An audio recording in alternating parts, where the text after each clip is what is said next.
Hey there! I just posted a video on building this fancy card holder box for this pair of gold playing cards I have. And if you haven't seen that video, I'll have a link in the description. Now, right off the bat, something I want to point out is, yes, I know this kind of looks weird. It's off center.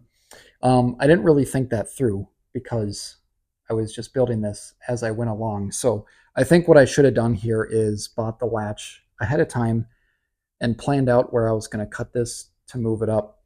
But as I was building through this, I didn't know I was making a card holder actually to start out. I just wanted to make a fancy box to try out the box joint jig and the spline jig again, and a couple other techniques just to have some fun building something neat. And I got through putting the box together, cutting it in half, and getting ready to assemble it. And I had a last minute idea where I was like, I've always wanted to make a fancy card holder because they sell these, at least I know Menards sells these and probably a lot of other places, but these fancy gold playing cards. And I thought it would be cool to build a fancy little box for them. So I decided last minute, hey, why don't I do that with this? And I like how it turned out overall. But yeah, I bought the latch afterwards, so it looks fine, but it is off center, so it is a little awkward. So maybe I'll replace that with a different latch at some point.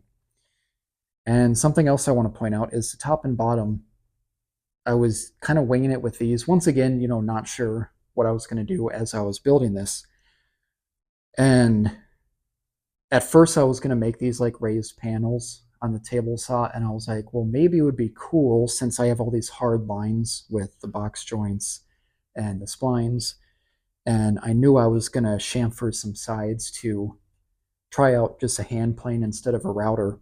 So I thought maybe it would be cool with hard lines. So instead of a raised panel with the angles and all that, I guess not just hard lines, but square lines, I thought it'd be cool to have kind of this tiered look. And I ended up doing this on the radial arm saw, which seemed kind of dangerous. So I think it worked out fine. It was okay. But I think the router table probably would have been a lot easier, or even a table saw with a dado stack. But the router table seems like the best bet actually now that I'm looking at this. And I think it would have been easier on the router table to add like a whole bunch more tiers to it. It could have turned out kind of neat that way if there was like 5 or 6 tiers in this. But anyway, yeah, turned out pretty good.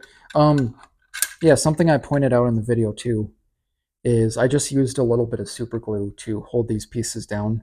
If I had thought of it before, I guess I could have glued these in permanently too, but it is going in a different direction than the bottom piece here grain-wise. So, maybe that would cause a split or something, but this way I can always replace them or build it out differently. I actually thought about trying to make it so it can hold 2 sets of cards initially.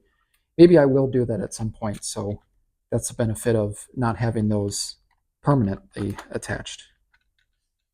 But I'm curious to know what you think, what you would maybe change about this or what you like about it. Let me know in the comments.